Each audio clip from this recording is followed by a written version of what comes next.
दिनों से हमारे जोश में कमी रही, जिसके कारण उस धरने को अपन ने स्थगित किया।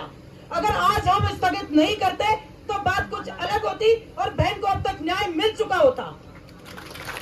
क्योंकि आप जितना लंबा इस निर्णय को होने में खींचेंगे, उतनी ही इन लोगों को समय मिल जाएगा अपनी चीजों को दबाने के लिए। तो अपने को इकट्ठा होकर रहना जरूरी है। और मैं हमारे इस एरिया के जो नेतागण हैं उनसे निवेदन करूंगी कि इस बहन को न्याय दिलाने की मंशा से ही इस सभा में आए। कृपया करके कोई भी नेता, ऐसी नेतागिरी मैं कहती हूँ कोई काम की नहीं जो अपने बहन बेटी को न्याय दिलाने के बीच में आती हो, ऐसी नेतागिरी को तो हमें छोड़ देना चाहिए।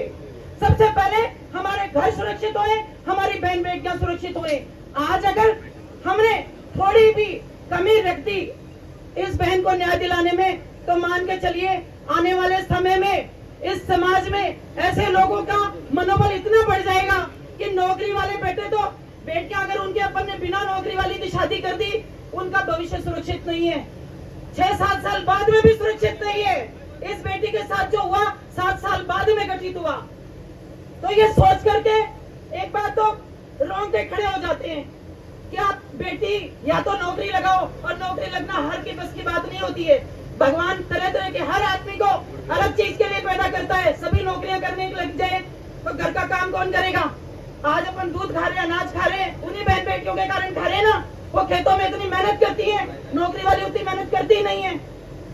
तो ये सब जरूरी है।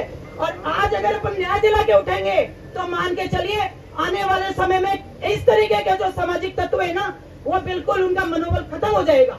और एक डर रहेगा उनको कि किसी बहन बेटी के साथ में इस तरीके का सोचेगा भी नहीं, 10 बार उसके घर वाले सोचेंगे।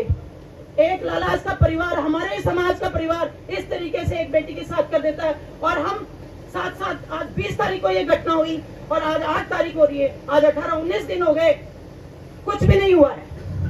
और ये पुलिस वाले, प्रशासन वाले सिर्फ और सिर्फ जो पोस्टमार्टम हुआ है उसके आधार पे निर्णय करने को तैयार बैठे हैं कि डिसीजन होगा पोस्टमार्टम के आधार पे होगा।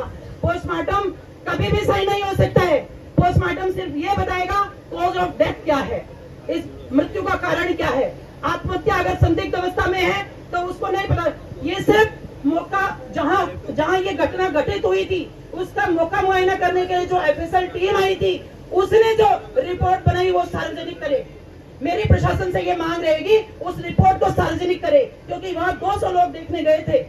सबको पता है कि उस खेजड़ी पे चढ़ने के चारों तरफ कितनी बेलें थी। जो खेजड़ी पे चढ़ करके बेटी अगर आत्महत्या करती है तो उसके हाथ पांव छिलेंगे भी। कुछ उसके ऐसे निशान थे। एफएसएल टीम ने क्या जांच की? वो प्रशासन, पुलिस प्रशासन उस रिपोर्ट को जो एफएसएल टीम ने मौका मुआयना करते समय जो रिपोर्ट निकाली है उसको सार्वजनिक करके सब हमारी, कम से कम हमारी संघर्ष समिति के सामने रखे। और मैं अपनी टीम से भी ये इल्तिजा करूंगी कि आप में अब जो संघर्ष समिति है उसके अंदर कुछ मजबूत सदस्य, कुछ जिद्दी सदस्य और अडिग सदस्य ऐसे रखिए ताकि वो टस से मस ना होए। उनको बस न्याय लेना है तो एक ही दिमाग में रहे कि हम जब तक बहन को न्याय नहीं मिलेगा, सही बात सामने नहीं आएगी, जब तक हम इस धरने से उठेंगे नहीं। यही मेरी प्रार्थना है। जय हिंद, जय भारत। कि पुरुष बाहर कमाने जाती है, नौकरी पैसे वाली, उतना समाज में के आधार पर कभी भी कोई